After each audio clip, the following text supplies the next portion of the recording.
नमस्कार श्रोताओं, आज मैं आप लोगों को सुनाने जा रही हूँ डॉक्टर कोमल की हंसरते कहानी के अगले भाग। कोमल सोचने लगी, प्यार मोहब्बत करने वाले एक दूसरे की प्यार पाने को कितने तरसते होंगे, तड़पते होंगे। दो पल एक दूसरे को ना देखने पर उन्हें कष्ट होती होगी। मैंने ऐसे प्यार करते हुए बहुतों को देखा है, परंतु अपने मन से कभी अनुभव करने की कोशिश नहीं की। शायद वह ईश्वर की इच्छा होगी, क्योंकि सुना है कि प्यार मोहब्बत ईश्वर की वरदान होती है। उस पर किसी का वश नहीं चलता और ईश्वर जिन पर मेहरबान होते हैं उसे ही ऐसा मौका देते हैं। जैसा कि शिरीन फरहाद, शाहजहां और मुमताज, लैला मजनू, सलीम, अनारकली और बहुत से सच्ची कहानियों पर आधारित बहुत से फिल्में बनी है। परंतु अब तो ईश्वर ही जाने मेरे साथ क्या होगा, क्योंकि भावनाओं में आकर मैं अपने आप को रोक ना सकी और आनंद से लिपट गई थी। पता नहीं उसे अच्छा लगा होगा या नहीं, परंतु उसके सीने की गर्माहट ने मेरे दिल को ऐसी एहसास जगा गई मानो आनंद के बिना मेरी जीवन की और कोई मकसद नहीं रहा। उसके बाहों में मानो मुझे जीवन भर की जन्नत मिल जाएगी, जो मेरे लिए बेहद जरूरी है। कोमल रात भर जागते हुए तथा करवटें बदलते हुए गुजर देती है, मानो की निद्रा की परियां उसकी पलकों पर बैठने से कतराने लगी है और बार बार चुपके से उसके कानों में यही कहने लगी, यही तो समय है अपने प्यार में व्याकुल होने की। तभी तो आनंद के लिए तेरा मन का तड़पना तुझे और भी प्यार की गहराई में ले जाएगी। तू उसके प्यार में पागल होती जाएगी, उसके प्यार को पाने को, उसके प्यार की ठंडी एहसासों को अनुभव करने की मन ही मन तड़पती रहेगी। यही तेरी सजा है। कोमल मन ही मन सोचने लगी, सही बात है, मुझे सचमुच बहुत सजा मिल गई है।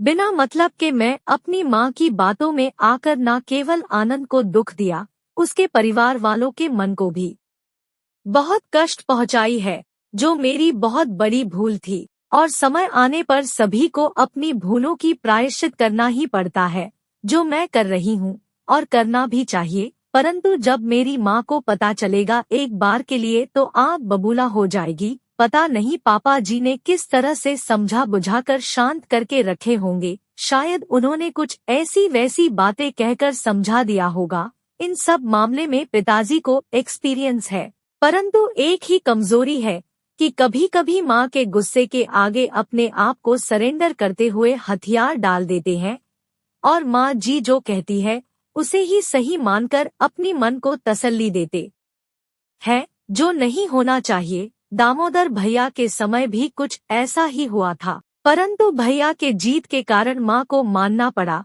नहीं तो पता नहीं क्या होता। अब मेरी बारी आई है। मेरी माँ इतनी जल्दी इस रिश्ते को स्वीकार करेगी कह पाना मुश्किल है। बहुत से प्रयास करने के बाद शायद मान जाएगी। यह भी कोई सहज काम नहीं है। इस लिहाज से देखा जाए तो पुराने दिनों की सिस्टम बहुत अच्छा था। दोनों परिवार एक दूसरे को देखने के बाद रिश्ता पक्का करते थे। एक दूसरे को देखने तथा लड़की पसंद आने पर इतना गहराई से विचार नहीं करते। आजकल फोन की सुविधा होने के कारण पहले चारों ओर की विचार करते रहते हैं, स्टेटस और पद प्रतिष्ठा की मेल करते रहते हैं। उसके बाद अगर मेल खाती है तो परस्पर देखने की और दिखाने की बारी आती है।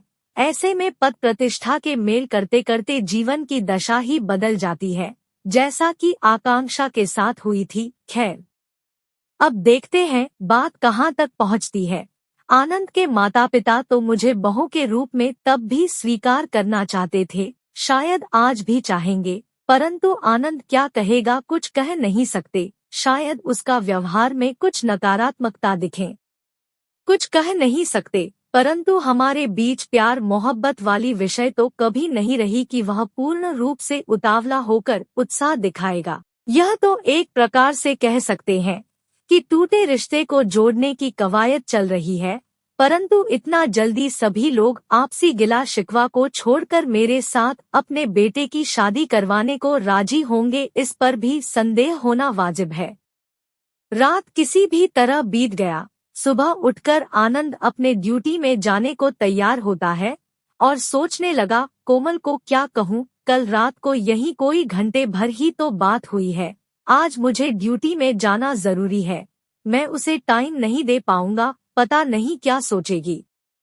आनंद किंकर्तव्यविमूढ़ की भांति सोचने लगा। दरवाजा खुला ही रहा। इतने में कोमल चुपके से आनंद के कमरे में दाखिल होती है, जो आनंद को पता नहीं चला।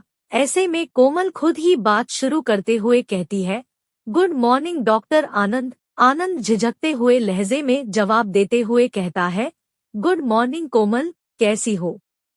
एक गहरा सांस छोड़ते हुए तथा मजाकिया लहजे में कोमल कहती है, बस तुम्हारे सामने हूँ, देख लो। इतने में आनंद कहने लगा, मैं सोच रहा हूँ कि मुझे तो ड्यूटी में जाना होगा। मैं तुम्हारे साथ बैठकर बातें करूँ ऐसा भी संभव नहीं है। तुम रह जाओगे तो मैं कल से छुट्टी कर लूंगा। बड़े संतोष के साथ कोमल कहती है, कोई बात नहीं, मैं जाने के लिए थोड़ी आई हूँ। मैं तो रहूंगी और यहाँ पर ही रहूंगी। तुम चिंता ना करो, आराम से ड्यूटी पर जाओ, शाम को घर में तो आओगे ना? तब खूब सारी बातें कर लूंगी। ऐसे बातें करने की दिन कहाँ जा रही है? तुम कहते जाना, मैं सुनती रहूंगी। ऐसे में तुम्हें तो आज घर खुला छोड़कर जाना होगा। जवाब में आनंद कहने लगा, उसमें कौन सी बड़ी बात है? तुम्हें रहना है तो ऑब्वियसली मैं खुला छोड़कर जाऊंगा। अगर तुम पहले फोन करके आने की खबर मुझे कह देती तो कल भी चाबी आंटी जी के पास छोड़ जाता। मजाकिया लहजे में कोमल कहती है, मैं तो इसलिए नहीं खबर किया कि कहीं तुम डर के मारे छुप ना जाओ। जवाब में आनंद कहता है, अच्छी बात है, तुम भी आजकल मजाक करना सीख ली है। मजाकिया लहजे में कोमल कहती है, तुम्हें मुझ पर भरोसा है तो अच्छी बात है, घर खुला छोड़कर जाओ। मगर मैं कुछ चोरी कर ली तो? मुस्कान भरी लहजे में आनंद कहने लगा, कोई बात नहीं, मेरे घर में रखा ही क्या है कि चोरी करोगे। फिर भी अगर चोरी करने की इच्छा हो तो कर लेना। मजाकिया लहजे में कोमल कहती है, फिर तो आंटी जी से शिकायत करोगे कि कोमल ने ऐसा किया है। आनंद मुस्कान भरे लहजे में कहता है, मैं भला शिकायत करने के लिए जाऊं? तुम्हें तसल्ली है तो जो भी पसंद आए ले लेना। इतने में कोमल कहती है, तुम ड्यूटी में जा रहे हो पर सुबह का नाश्ता? जवाब में आनंद कहता है, मैं तो रोज ड्यूटी में जाते समय रास्ते पर रुककर नाश्ता कर लेता हूँ, परंतु मैं तो तुम्हारे बारे में सोच रहा था, इस बाबत आंटी जी को कहना ठीक नहीं होगा। इतने में कोमल कहती है, कोई बात नहीं, मैं अपना संभाल लूंगी, मैं उनके साथ रहकर बना लूंगी। इतने में आनंद कहने लगा, यहाँ मेरे घर में सब कुछ बंदोबस्त है, परंतु बेतरतीब ढंग से है, तुम नहीं कर पाओगे। राशन वगैरह भी नहीं रखा है। मुझे समय नहीं मिलता तो सारा काम होटल पर ही निपटा लेता हूँ, तुम भी। कहते हुए आनंद चुप हो गया। आनंद ड्यूटी को निकल गया और सोचने लगा, कोमल के पास कपड़े लत्ते भी नहीं है, क्या किया जाए। रास्ते चलते उसे लेडीज गारमेंट्स की दुकान मिल गई तो उतार कर कुछ कपड़े कोमल के लिए खरीद लेता है, कुछ नाश्ते भी, और वापस घर में आ गया तो देखा अंदर से दरवाजा बंद है। आनंद दरवाजे पर आवाज करते ही कोमल सोचने लगी, शायद आंटी जी होंगे, परंतु दरवाजा खोलते हुए वह आनंद को देखकर आश्चर्य व्यक्त करते हुए कहती है, तुम वापस आ गए। आनंद अपने खरीदी हुई कपड़े और नाश्ते की पैकेट कोमल को पकड़ाते हुए कहती है, इसे राख लो, तुम्हारे लिए लाया हूँ, समय से नाश्ता भी कर लेना। आनंद अपनी ड्यूटी को चला जाता है। कोमल दरवाजा बंद करते हुए कपड़े की पैकेट को खोलकर आश्चर्यचकित हो गई और एक बार फिर से भाव विभोर हो गई और सोचने लगी, अभी तो हमारी दाम्पत्य जीवन शुरू भी नहीं हुई है और आनंद ने मेरे लिए कपड़े लेकर आ गया है। शायद उसे शंका हो गया है कि मेरे पास कपड़े वगैरह कुछ भी नहीं रही होंगी। उसके इस कार्य से मुझे अच्छा तो हुआ, मगर उसका ऐसा कार्य करना मेरे हिसाब से अच्छी नहीं लग रही है। अब समझ में आ रही है कि मुझे भी इस तरह के खाली हाथ घर से चलना उचित नहीं हुआ। विशेषकर हम जैसे लड़कियों के लिए बहुत मुश्किल होती है। लड़के के लिए तो फिर भी चल जाता है, परंतु मैं तो एक स्त्री हूँ।